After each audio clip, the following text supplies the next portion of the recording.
আসসালামু আলাইকুম, আমি সুমাইয়া শিন হুমায়রা, বঙ্গবন্ধু শেখ মুজিব মেডিকেল কলেজের ফাইনাল ইয়ার এমবিবিএস একজন পরীক্ষার্থী। ভিলেজ নিউট্রিশনের আজকের স্বাস্থ্য বিষয়ক পর্বে আপনাদের সকলকে স্বাগতম। আজকে আমরা আলোচনা করব আমাদের দিনের শুরুতে একটি খুবই গুরুত্বপূর্ণ কাজ বা আমরা বলতে পারি যে আমাদের সারাদিনের চালিকা শক্তি ব্রেকফাস্ট বা সকালে খালি পেটে আমরা ঠিক কি কি খাবার গ্রহণ করতে পারবো। বলা হয় যে সকালটাই কিন্তু সারাদিনের দর্পণ স্বরূপ, অর্থাৎ সকালেই একটা মানুষ বুঝতে পারে বা একটা মানুষের প্ল্যান থাকে যে সারাদিন আমি ঠিক কি কি কাজ করব। তো আমাকে নিজেকে চালানোর জন্য বা আমার বডির যে চালিকা শক্তি এটাকে ঠিক রাখার জন্য এবং কর্মক্ষম হওয়ার জন্য কিন্তু সকালের ব্রেকফাস্টটা খুবই গুরুত্বপূর্ণ। আমাদের বর্তমান ইয়াং জেনারেশন বা যারা আমরা কর্পোরেট জব বা বিভিন্ন ধরনের জব করতেছি, আমাদের মধ্যে কিন্তু একটা কমন টেন্ডেন্সি হচ্ছে আমরা লেট নাইট ঘুমাই এবং সকালে উঠতে উঠতে আমাদের দেরি হয়ে যায়। সো টাইমলি পৌঁছানোর একটা ব্যাপার থাকে। এই সব কিছুর একটা মেসি সিচুয়েশনের জন্য আমরা ব্রেকফাস্টটা ইজিলি স্কিপ করে যাই। ব্রেকফাস্ট স্কিপ করা বা ব্রেকফাস্টে খুবই অল্প কিছু খাওয়া বা জাস্ট কোনো মতে খেয়ে দুপুরে অনেক বেশি খাবার নেওয়া, এটা যেমন আমাদের ওবেসিটির একটা কারণ, পাশাপাশি এটা কিন্তু এটা আমাদের বিভিন্ন ধরনের হেলথ হ্যাজার্ডসও তৈরি করছে। তো সকালে আপনি ঠিক খালি পেটে অথবা একটু টাইম নিয়ে ব্রেকফাস্টে ঠিক কি কি ধরনের খাবার খাবেন বা কোনগুলো আপনার জন্য অনেক বেশি হেলদি, আমরা সেই বিষয়গুলো নিয়ে একটু আপনাদের সাথে আলোচনা করব। প্রথমত ওটস জাতীয় যে খাবারগুলো আমরা বলি যে ওটস, এই খাবারটা কিন্তু বা ওটস মিল যেটা, এটা কিন্তু ব্রেকফাস্টের জন্য ইভেন ঘুম থেকে ওঠার পর খালি পেটে একটা লাইট কিন্তু অনেক পুষ্টিগুণ সম্পন্ন বা নিউট্রিশন ফুড হিসেবে খুবই গুরুত্বপূর্ণ এই খাবারটা। বিশেষ করে ওটসের মধ্যে কিন্তু কার্বোহাইড্রেট থাকতেছে, প্লাস বিভিন্ন ফসফরাস, জিঙ্ক এবং ভিটামিন বি কমপ্লেক্স থাকতেছে, পাশাপাশি বিভিন্ন ধরনের মাইক্রো এবং ম্যাক্রো নিউট্রিয়েন্টস, যারা এই ধরনের নিউট্রিয়েন্ট সমৃদ্ধ ফুড কিন্তু ওটস মিল। সো আপনি যদি সকালে ওটস মিল কোন একটা ফ্রুটসের সাথে, সামনে যেহেতু আম আসতেছে বা সারা বছর পাওয়া যায় কলা বা স্ট্রবেরি, ব্লুবেরি, এগুলো দিয়ে যদি খান, সাথে যদি সামান্য কিছু দুধ অ্যাড করেন, যদি আপনার তেমন কোনো প্রবলেম না থাকে, অথবা শুধু ওটসই যদি আপনি ফ্রুটস দিয়ে একটু হালকা গরম পানির সাথে মিক্স করে খেতে পারেন, তাহলে এই ক্ষেত্রে ওটস মিল সাথে এই যে হালকা কুসুম গরম পানি এবং এই যে ফ্রুটসটা রয়েছে, এটা কিন্তু কম্বাইনলি যেমন আপনার পেট ভরাবে, পাশাপাশি এর প্রত্যেকটা উপাদান কিন্তু প্রাকৃতিকভাবে আপনাকে অনেক হেলদি করবে। পাশাপাশি ব্রেকফাস্টে আপনি সবসময় চেষ্টা করবেন কোনো একটা ন্যাচারাল সোর্সের ফুড রাখার জন্য।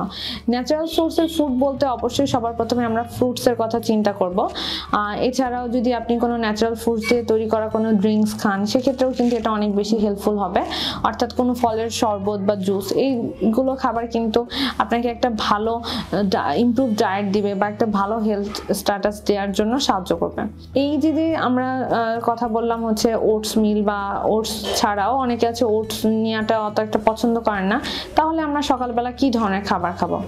ডিম কিন্তু একটি আদর্শ খাবার। সো আপনি যদি আপনার সকালের ডায়েটে দুটো ডিম একসাথে অমলেট করে খান, অথবা দুটো ডিম নাও পারেন, যদি একটা ডিম সিদ্ধ করে খান বা হাফ বয়েল করে খান, এটাও কিন্তু আপনার একদিকে যেমন প্রোটিনের চাহিদা পূরণ করতেছে, তেমনি সারাদিনের কাজের জন্য বা দুপুরের মিলের আগ পর্যন্ত কিন্তু আপনাকে একটা ভালো হেলথ গার্ড দিবে।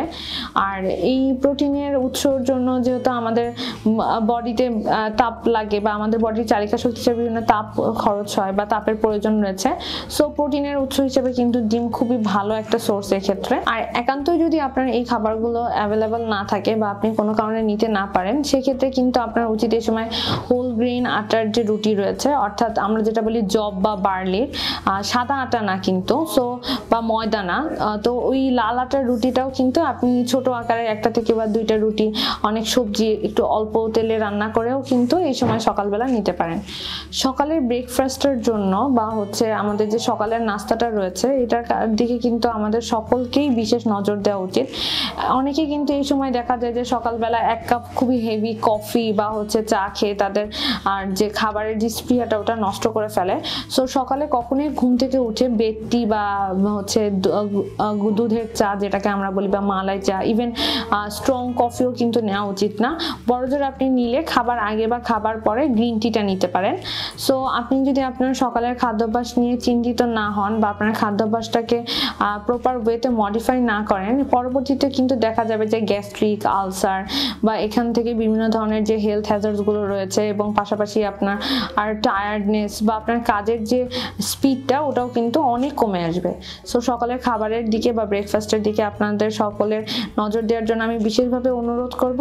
পাশাপাশি ভিডিওতে উল্লেখযোগ্য যে খাবারগুলোর কথা বলা হলো, আপনি চেষ্টা করবেন আপনার আর অন্তত সপ্তাহে 7 দিনের মধ্যে 5 থেকে 6 দিন এই ধরনের হেলদি ব্রেকফাস্ট নেওয়ার জন্য। ধন্যবাদ আমাদের সাথে থাকার জন্য। এরকম আরো স্বাস্থ্য বিষয়ক টিপসের জন্য আমাদের ভিলেজ নিউট্রিশন পেজটিকে ফলো করুন। আপনারা আপনার পরিবারের সুস্বাস্থ্য কামনা করছি।